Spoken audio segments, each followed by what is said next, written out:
Et si c'était à vous d'imposer vos conditions sur Internet? Bonjour à tous, ici Tazio pour Culture Internet. Aujourd'hui, je vous parle d'un projet qui veut totalement inverser les règles du web. Alors, est-ce que vous lisez les conditions d'utilisation quand vous arrivez sur un site? Comment ça, non? Parce que vous savez quoi? Eh bien, moi non plus. Et pourtant, on clique tous les jours sur ces petits boutons « J'accepte » par pur automatisme, par flemme, parce qu'on sait que sinon, cette petite barre énervante ne partira pas ou que le site ne fonctionnera pas complètement. C'est devenu un réflexe absurde, certes, mais accepté. C'est comme si on signait constamment des contrats longs comme le bras sans jamais vraiment savoir ce qu'on accepte. Et si on arrêtait ça? Si pour une fois, c'était nous qui posons nos propres conditions au site que l'on visite. C'est l'idée d'un nouveau projet que j'ai découvert dans un article d'Ars Technica signé Kevin Purdy et ça s'appelle MyTerms. MyTerms, c'est un projet mené par Doug Searls, auteur, journaliste et défenseur historique des libertés numériques. Avec son équipe, il travaille depuis un moment sur un nouveau standard, le IEE P7012. Derrière ce nom barbare se cache un projet qui veut permettre aux utilisateurs de proposer leurs propres conditions d'utilisation quand ils arrivent sur un site web. Oui, vous avez bien entendu. Ne plus subir les conditions imposées, mais proposer les siennes, comme si vous aviez écrit vos propres conditions d'utilisation. C'est vous qui arrivez sur un site avec votre fichier qui dit « Voilà ce que j'accepte, voilà ce que je refuse ». Le site le reconnaît, le lit et peut alors choisir de l'accepter ou non, bien entendu.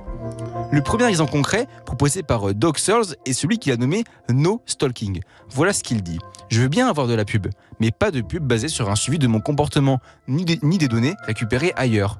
Une phrase simple qui sera ensuite traduite en langage informatique et rendue lisible pour le site. Et ça, eh bien, ça change tout. Parce que ça repose sur une idée très forte.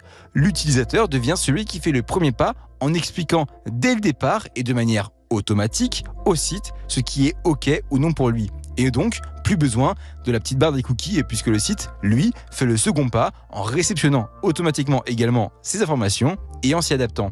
Par contre, il peut même refuser votre arrivée sur le site si vos conditions ne lui plaisent pas. Et tout ceci peut être encadré. Des organisations comme Customer Commons pourraient proposer des conditions d'utilisateurs standardisées. Il suffirait de sélectionner rapidement par oui ou non ce qu'on accepte et le tour serait joué. Techniquement, le projet est assez simple à mettre en place. Il ne demande pas de créer un nouveau navigateur ou même une nouvelle plateforme. Des extensions pourraient être développées pour les navigateurs comme Chrome ou Firefox. Même des systèmes comme WordPress ou Shopify pourraient y participer via des modules spécifiques. Sur mobile, ce serait un peu pareil. C'est un projet ouvert qui est pensé pour s'adapter à l'écosystème existant. Mais évidemment, il y a un hic, ou plutôt plusieurs. Le premier, c'est que les grands acteurs du numérique comme Google, Meta, Amazon n'ont absolument aucun intérêt à adopter MyTerms. Leur modèle économique repose justement sur une collecte massive des données, souvent opaques. Si les utilisateurs pouvaient refuser certains types de tracking de manière aussi simple, ces entreprises perdraient énormément d'argent. Alors, pourquoi joueraient-elles le jeu? À moins d'y être forcées par une régulation comme le RGPD, elles ne bougeront sans doute jamais. Deuxième problème dans la continuité, MyTerms n'a pas de pouvoir contraignant. Ce n'est pas une loi, c'est une proposition. Elle repose sur la bonne volonté des plateformes et sur la pression potentielle des utilisateurs. C'est ce qui rend le projet à la fois enthousiasmant, mais un peu utopique. Enthousiasmant parce qu'il est simple, concret et potentiellement très puissant. Utopique parce qu'il va complètement à contre-courant des logiques dominantes du web actuel.